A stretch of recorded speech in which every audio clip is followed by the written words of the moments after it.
اور اب کچھ خبریں شوبز کی رنگارنگ دنیا سے۔ بالی ووڈ اداکار شاہ رخ خان نے ولادت نبی صلی اللہ علیہ وآلہ وسلم کے موقع پر مسلمانوں کو عید میلاد النبی صلی اللہ علیہ وآلہ وسلم کی مبارکباد پیش کی ہے۔ دنیا بھر میں بسنے والے مسلمان 12 ربیع الاول کو ولادت نبی صلی اللہ علیہ وآلہ وسلم کے طور پر مناتے ہیں۔ اس زمن میں جلوس اور نعتیہ محافل سمیت مختلف مذہبی تقریبات کا اہتمام کیا جاتا ہے۔ سماجی رابطے کی ویب سائٹ ٹویٹر پر ایک پوسٹ میں اداکار شاہ رخ خان نے لکھا ہے کہ آئیے اس دن ایک دوسرے کے ساتھ مہربانی، ہمدردی اور نیک ہونے کی خوبیوں کا جشن منائیں۔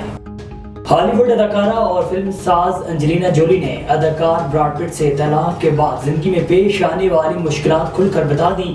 ماضی کی نامور جوڑی انجلینا جولی اور براڈ پٹ، جنہیں برجلینا کے نام سے بھی جانا جاتا تھا، 2005 میں فلم مسٹر اینڈ مسز کی شوٹنگ کے دوران اپنی محبت سے خوب چرچوں میں آ گئے تھے۔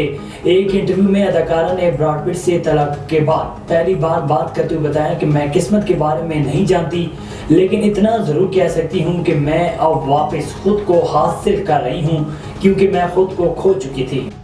پاکستان شوبز انڈسٹری کی معروف جوڑی ہنا الطاف اور آغا علی کی جدائی کی خبریں ایک بار پھر سوشل میڈیا پر سرگرم ہیں۔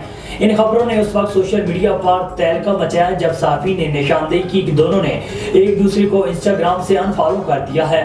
خیال رہے کہ ایسا پہلی بار نہیں ہوا، بلکہ جون 2021 میں بھی اس جوڑی نے اپنے انسٹاگرام اکاؤنٹ سے سب کو ہی فالو کرنا ترک کر دیا تھا، جس کے بعد یہ خبریں منظرعام پر آئی تھیں کہ دونوں نے ایک دوسرے سے راہیں جدا کر لی ہیں۔ ہنا الطاف نے مئی 2020 میں ساتھی اداکار آغا علی عباس سے خاموشی سے شادی کی تھی۔ شادی کے بعد دونوں ایک دوسرے کے ساتھ اسکرین پر بھی دکھائی دیے اور شادی سے قبل بھی انہیں ایک ساتھ دیکھا جاتا رہا تھا۔